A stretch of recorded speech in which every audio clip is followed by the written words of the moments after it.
محمد شاہ سلطنت مغلیہ کا 14واں شہنشاہ۔ محمد شاہ المعروف محمد شاہ رنگیلا روشن اختر نصیر الدین شاہ مغلیہ سلطنت کا 14واں بادشاہ۔ پیدائش 17 اگست 1702، وفات 26 اپریل 1748۔ محمد شاہ اورنگزیب عالمگیر کے بعد قیادت اور سیاسی ابتری کے بحران میں طویل المدت بادشاہ گزرا ہے۔ عیش کوشی محمد شاہ رنگیلا نے اپنی مدت حکومت کا زیادہ تر وقت عیش و نشاط پرستی میں گزارا۔ سلطنت مغلیہ کے زوال کا پہیہ جو اورنگزیب عالمگیر کے بعد سے چلنا شروع ہو چکا تھا، اس کا سدباب محمد شاہ کے 27 سالہ طویل دور میں کیا جا سکتا تھا، مگر بدقسمتی کے بادشاہ کی عیش پسندی اور بے فکری کے سبب نظم و نسق کی ذمہ داری وزراء کے کاندھوں پر تھی، جن کی سیاسی چشمش نے ملک کو سیاسی اور اقتصادی بحران سے دوچار کر رکھا تھا۔ نظام الملک آصف جاہ نے، جو ایک مخلص امیر تھا، حالات پر قابو پانے کی بہت کوشش کی، مگر وہ بھی مایوس ہو کر دکن واپس چلا گیا۔ مرہٹوں اور سکھوں کی بغاوت، جسے اورنگزیب عالمگیر نے کچل کر رکھ دیا تھا، دوبارہ سر اٹھانے لگی تھی، لیکن محمد شاہ ان سے بے خبر عیش و طرب میں وقت گزارتا رہا۔ نادر شاہ کا حملہ جب محمد شاہ کو نادر شاہ کے حملہ کی اطلاع ملی تو اس نے نہایت بدحواسی میں زوجہ بہادر شاہ حضرت مہر پرور سے مشورہ طلب کیا۔ حادثہ نادر شاہی کے معاصر مؤلف نے اس معمر خاتون کے جواب کو محفوظ رکھا ہے۔ کردار: اس کا اصل نام روشن اختر تھا۔ وہ شاہجہاں وجیستہ اختر کا بیٹا اور شاہ عالم بہادر شاہ اول کا پوتا تھا۔ سید برادران نے اسے جیل سے رہا کرایا اور 17 ستمبر 1719 کو تخت پر بٹھا دیا۔ اس نے اپنے لیے ناصر الدین محمد شاہ کا لقب پسند کیا، لیکن تاریخ نے اسے محمد شاہ رنگیلا کا نام دے دیا۔ محمد شاہ رنگیلا ایک عیش طبع غیر متوازن شخص تھا۔ 24 گھنٹے نشے میں دھت رہتا تھا اور رقص و سرور اور فحاشی عریانی کا دل دادا تھا۔ وہ قانون بنانے اور قانون توڑنے کے خبط میں بھی مبتلا تھا۔ وہ ایک ایسا پاراسفت انسان تھا جو اچانک کسی شخص کو ہندوستان کا اعلیٰ ترین عہدہ سونپ دیتا تھا اور جب چاہتا وزیر اعظم کو کھڑے کھڑے جیل بھجوا دیتا تھا۔ وہ بیٹھے بیٹھے حکم دیتا تھا، کل تمام درباری زنانہ کپڑے پہن کر آئیں اور فلاں فلاں وزیر پاؤں میں گھنگرو باندھیں گے، اور وزراء اور درباریوں کے پاس انکار کی گنجائش نہیں ہوتی تھی۔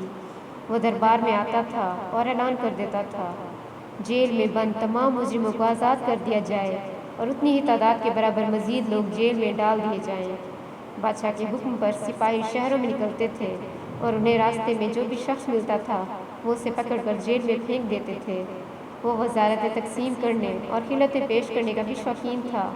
وہ روز 5 نئے لوگوں کو وزیر بناتا تھا اور 150 لوگوں کو شاہی خلعت پیش کرتا تھا، اور اگلے ہی دن یہ وزارتیں اور یہ خلعتیں واپس لے لی جاتی تھیں۔ وہ قاضی شہر کو شراب سے وضو کرنے پر مجبور کرتا تھا، اور اس کا حکم تھا، ہندوستان کی ہر خوبصورت عورت بادشاہ کی امانت ہے، اور جس نے اس امانت میں خیانت کی اس کی گردن مار دی جائے گی۔ اور اس نے اپنے دور میں اپنے عزیز ترین گھوڑے کو وزیر مملکت کا اسٹیٹ دے دیا، اور یہ گھوڑا شاہی خلعت پہن کر وزراء کے ساتھ بیٹھتا تھا۔ محمد شاہ رنگیلا کثرت سے شراب نوشی کے باعث 26 اپریل 1748 کو انتقال کر گیا۔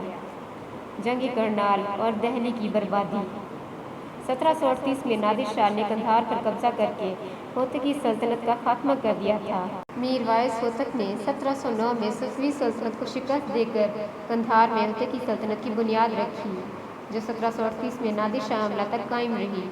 قندھار پر نادر شاہی قبضہ کے بعد افغان باغیوں کی حوالگی کے مطالبے اور اس پر عمل درآمد نہ ہونے پر نادر شاہ کابل کو فتح کرتا ہوا دہلی کی جانب بڑھنا شروع ہوا۔ محمد شاہ اور نادر شاہ کے درمیان میں جنگ 1739 میں کرنال کے مقام پر ہوئی، جو دلی کے شمال میں تقریباً 110 کلومیٹر پر واقع ہے۔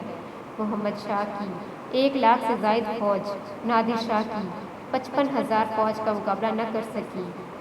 ایک بات جو اہم تھی وہ یہ کہ نادر شاہ کی فوج جدید توپوں، بندوقوں اور زمبورک، ایک طرح کی کم وزن توپ جسے اونٹوں پر لگا کر داغا جا سکتا ہے، سے لیس تھی، جو کم وزن اور آسانی سے منتقل و نصب کی جا سکتی تھی، جبکہ محمد شاہ کی فوج کے ہتھیار بھاری بھرکم اور پرانی طرز کے تھے، جن کی کثرت نادر شاہ کی چست اور منظم فوجی اقدام کے مقابل بے سود ثابت ہوئی۔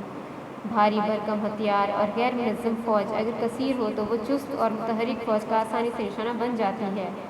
جنگ کرنال میں بھی یہی ہوا، اور محمد شاہ کو اس کی ناتجربہ کاری اور کمزور جنگی حکمت عملی کے سبب شکست فاش ہوئی۔ محمد شاہ گرفتار ہو کر نادر شاہ کے ساتھ دلی میں داخل ہوا۔ اب مول خزانوں کی چابی نادر شاہ کے ہاتھ تھی۔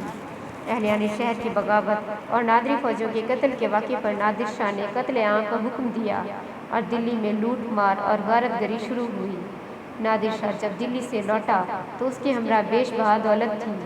دریائے نور، کوہ نور، تخت طاؤس، ہزاروں ہاتھی اور جنگی گھوڑے اور جواہرات اس میں شامل تھے۔ جو مال و جواہر اس کے ہاتھ لگا اس کی قیمت کروڑوں کے قریب بتائی جاتی ہے۔ اس کی قیمت کا اندازہ اس بات سے لگایا جا سکتا ہے کہ نادر شاہ نے اپنی سلطنت میں 3 سال تک ٹیکس وصول نہ کیا۔ نادر شاہ کے ہاتھوں مغل سلطنت کو شکست کے بعد پھر سنبھلنے کا موقع نہیں ملا۔ بتدریج حالت دیگرگوں ہوتی چلی گئی۔ افسوس کہ سلطنت مغلیہ کے جانشین اس قدر نااہل اور کم ذہن ہو چکے تھے کہ اس شکست سے ذرا بھی سبق نہ سیکھا ملک کا نظام و نسق سنبھالتے۔ نیز یہ مغل امراء کی سیاسی کشمکش نے بھی سلطنت کو خاصا نقصان پہنچایا۔ ان کی ذاتی مفاد و خود غرضی پر مبنی گروہ بندیوں نے رہی صحیح کسر بھی نہ چھوڑی۔ لہٰذا بادشاہوں کی کم عقلی اور بے خبری کا فائدہ رذیل اور کم ظرف لوگ شاہی دربار میں مصائب و امراء کی جگہ پاتے رہے اور مخلص اور قابل امراء بے اثر ہوتے چلے گئے۔ والد تہرانی نے لکھا ہے کہ محمد شاہ اپنے 27 سالوں میں سوائے سیر و شکار کے دہلی سے باہر نہیں نکلا۔ اورنگزیب نے جن خلاف شریعت رسوم کو ختم کر دیا تھا، ان بے پرواہ بادشاہوں کے دور میں پھر شروع ہو گئی تھی۔